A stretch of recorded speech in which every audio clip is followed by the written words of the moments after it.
હાય, હું છું બિરવા અને આજે છે મંડે થયા છે બપોરના 4:30. સવારથી બહુ બિઝી હતા, થોડું ઇન્ડિયા પણ વાત લાંબી ચાલી અને બીજા પણ કામમાં બિઝી હતા તો વ્લોગ મેં નહોતો બનાવ્યો. અત્યારે હું બનાવી રહી છું. મેં પનીર મેરિનેટ કરી રાખ્યું હતું 3 કલાક પહેલાં. તો ગ્રીલ કરું છું પનીર. તમે લોકો જોઈ શકો છો. મેં એમાં ઓનિયન અને કેપ્સિકમ આજે કશું જ નથી નાખ્યું મેરિનેટ કરવામાં. જનરલી હું ઓનિયન અને કેપ્સિકમ એડ કરું છું, પણ આજ જસ્ટ પનીર જ ખાઉં હતું. હું ટ્રાય કરું છું પ્રોટીન ડાયટ ફોલો કરવાનું, કાર્બ્સ ઓછા ખાઈને. તો જસ્ટ પનીર અને થોડી મિન્ટ અને કોરિએન્ડરની ચટણી સાથે લઈશ. તો મળીએ પછી. અને હા, ફાઇનલી મેંગોનું બોક્સ આવી ગયું છે. First in season. આ વખતે ખાસું મોંઘું છે. 25 પાઉન્ડનું આવ્યું છે. 12 પીસ આવે છે. હું તમને બતાવું. મેં 2 તો ખાઈ પણ લીધી. તારે આમાંથી મેં 2 ખાઈ લીધી છે. 12 પીસ આવે છે અંદર.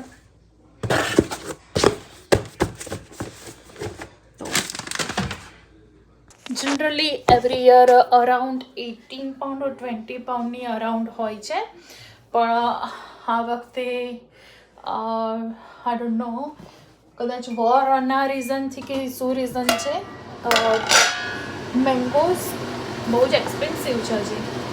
તો જોઈએ હવે કેટલી વાર લાવીએ છે. અત્યારે ફર્સ્ટ ટાઈમ તો આવી ગયો છે. હું ઓલિવ ઓઇલ્સમાં ગ્રીલ કરવાની છું. પેનમાં મેં ઓલિવ ઓઇલ લઈ લીધું છે. હું ઓવનમાં આ વખતે નથી કરવાની ગ્રીલ. બસ આમાં જ થોડું ઓઇલ લઈને શેકી દેવાની છું પનીર. તો હું પેનમાં જ કરી રહી છું, પનીર શેકી રહી છું. આટલા માટે ઓવન કે એર ફ્રાયરમાં હું નથી કરી રહી. આ ફટાફટ થઈ જશે.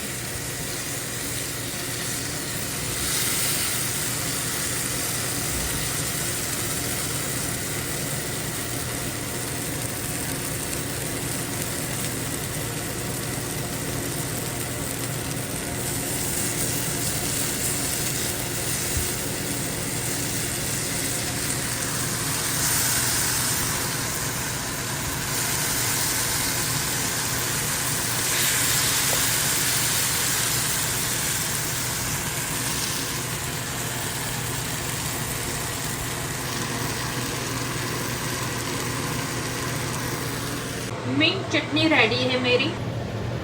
पनीर भी अच्छे से ग्रिल हो गया है. ये मसाला बचा हुआ है मैरिनेट का, उसमें मैं और ज़्यादा पनीर मैरिनेट कर दूंगी और फ्रीज कर लूँगी कल के लिए. ये मैं वेस्ट नहीं करने वाली. ऐसे मैं फूड बिन में नहीं डालने वाली. अच्छा, ये आज ही बनाया है अभी 2 घंटे पहले. तो मैं इसे भी रीयूज़ करूँगी. तो પનીર ટીક્કા મારું તૈયાર છે. ઓનિયન અને કેપ્સિકમ વગરનું આજે એકદમ સિમ્પલ. આમ પણ હું ડાયટ કરું છું, તો બસ સિમ્પલ જ ખાવું છે. ચટણી રેડી. એક ચટણી કે સાથ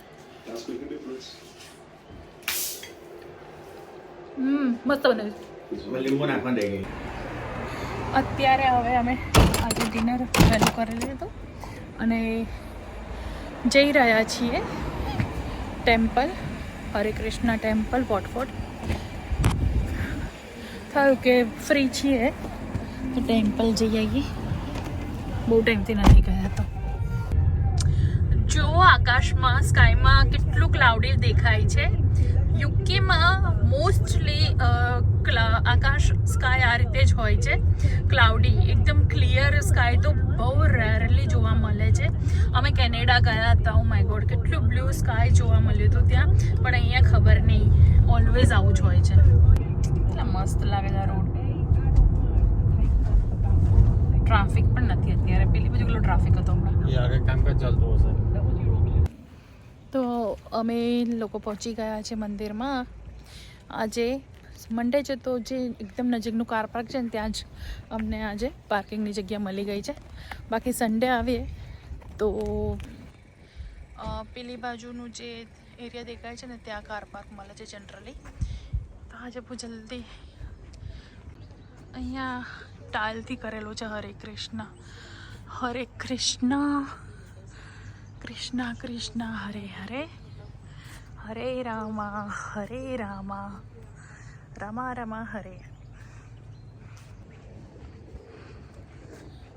તો હજી પણ ટેમ્પલમાં થોડું કન્સ્ટ્રક્શન કામ પણ ચાલી રહ્યું છે અને આટલી ખુલ્લી જગ્યામાં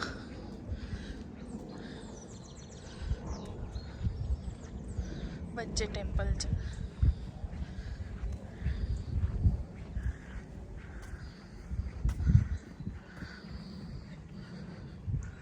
આ એનું ઇન્સ્ટ્રક્શન છે કે શું કામ ચાલી રહ્યું છે. અહીંથી ટેમ્પલનું એન્ટ્રન્સ છે અને આ બાજુ થોડું લેક જેવું છે નાનું.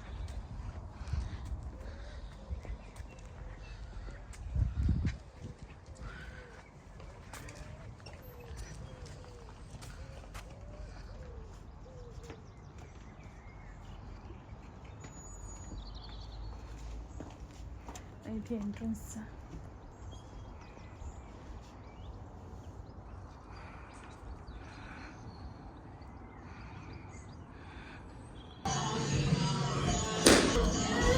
ભગવાનને થાળ કરી રહ્યા છે અને પછી આરતી કરશે. મંડે છે તો પણ બહુ પબ્લિક આવેલી છે.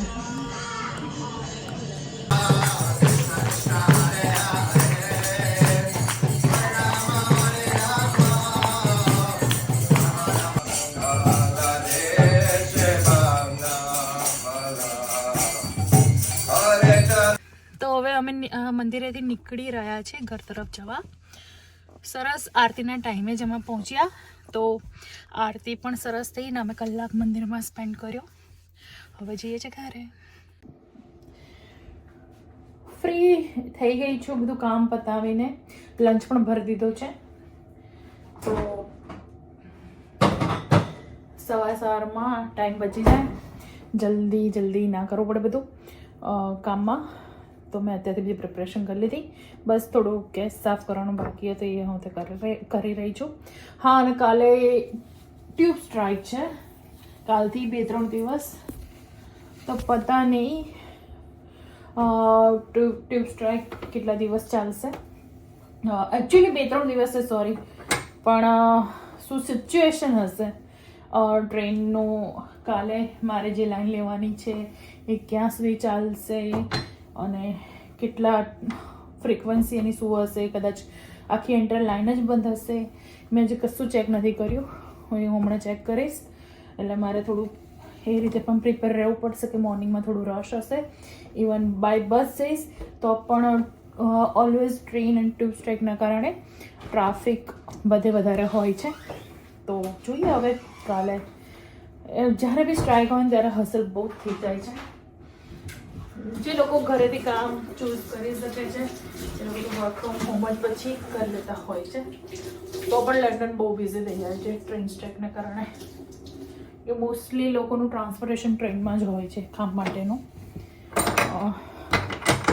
તો લાઈફ થોડી હાર્ડ થઈ જાય એ ટાઈમે.